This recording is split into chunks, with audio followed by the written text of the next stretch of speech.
What's up everyone, my name is Ethan, this is Courtside TV. If you're new, don't forget to subscribe, and let's get into it. So today, we are talking NBA trade deadline, because the deadline just passed as I'm recording this.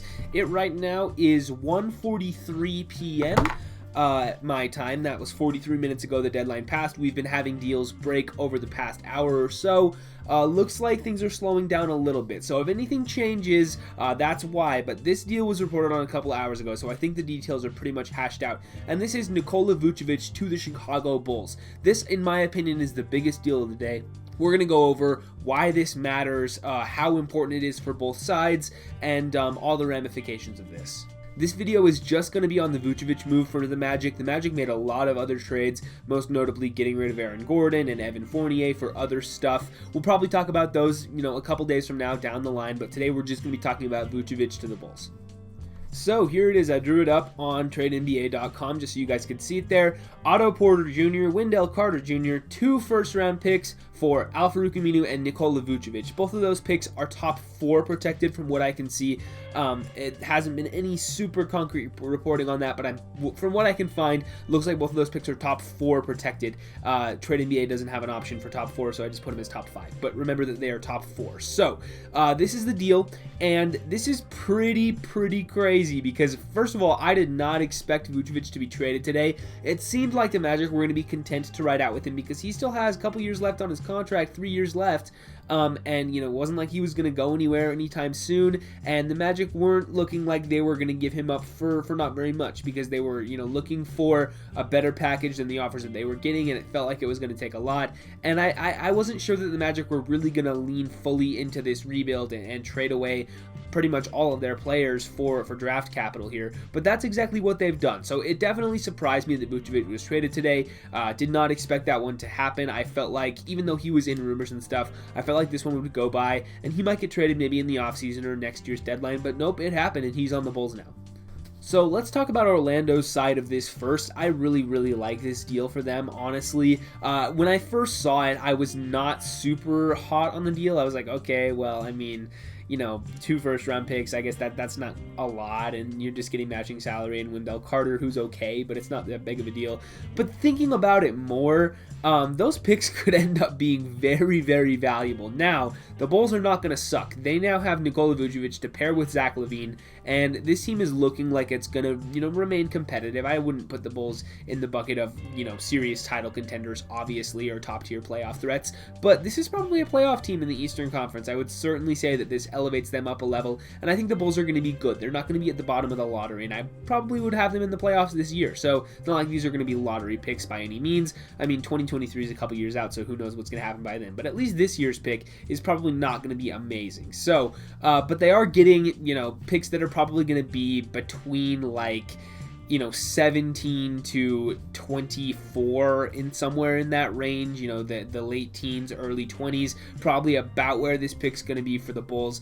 And you're getting 2 of those, one now and one in a couple years, to pair along with their own pick, which is probably going to be high now that they traded away all their players, plus Wendell Carter Jr., who's a young center, still has a lot of potential left, has shown some flashes with the Bulls, hasn't been amazing, but he's a guy who can play, and we've seen him, do a couple of things. He's been especially great defensively at points, so we'll just have to see how that develops for them. Otto Porter's a guy just there to match salary. He's probably going to be bought out or, not re-signed by the team in the offseason. If he does hit the buyout market, then that could be an intriguing option for some other contenders, but that's a topic for another day.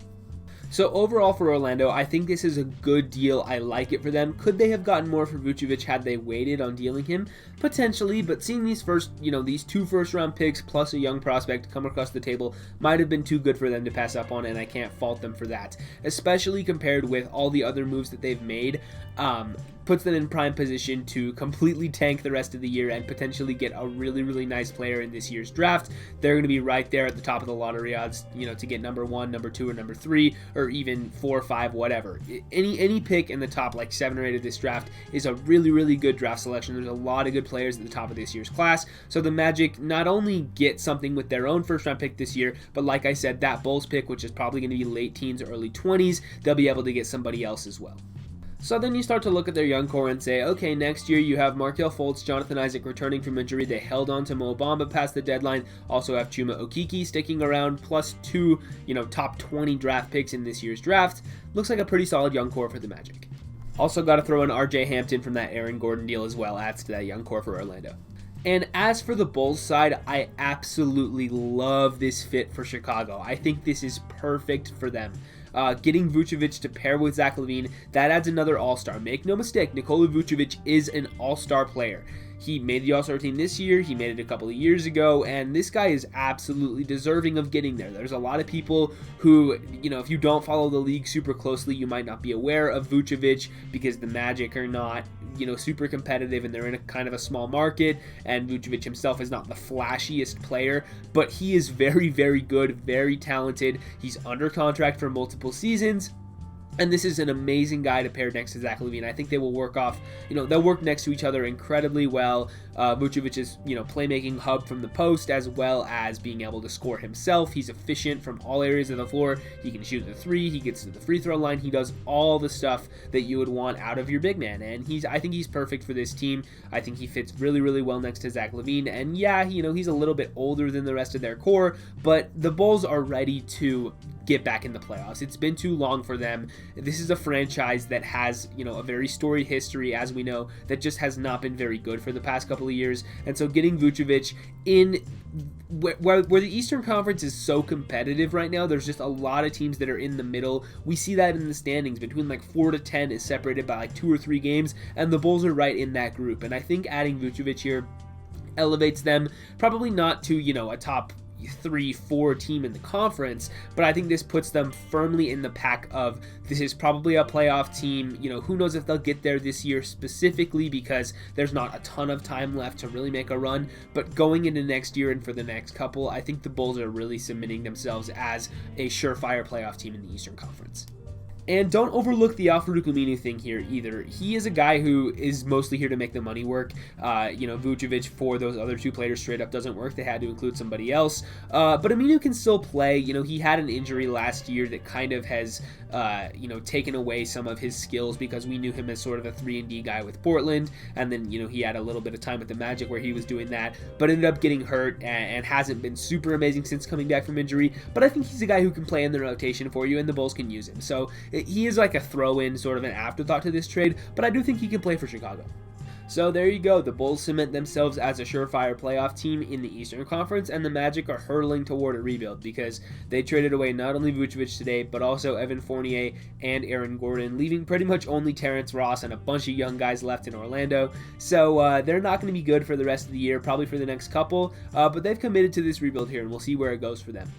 But yeah, that's going to be about it for me on this Nikola Vucevic to the Chicago Bulls trade. I'm going to be covering pretty much every major deal from the deadline, over the next couple of weeks. We're going to be talking about deadline deals. I'm trying to, talk about as many of them as I can. We probably won't cover every single deal just because there was a lot of little ones made, but I do want to make it a goal to talk about every significant deal from the trade deadline. So if that's something you're interested in, please hit that subscribe button down below. Stick around for some more trade deadline NBA content.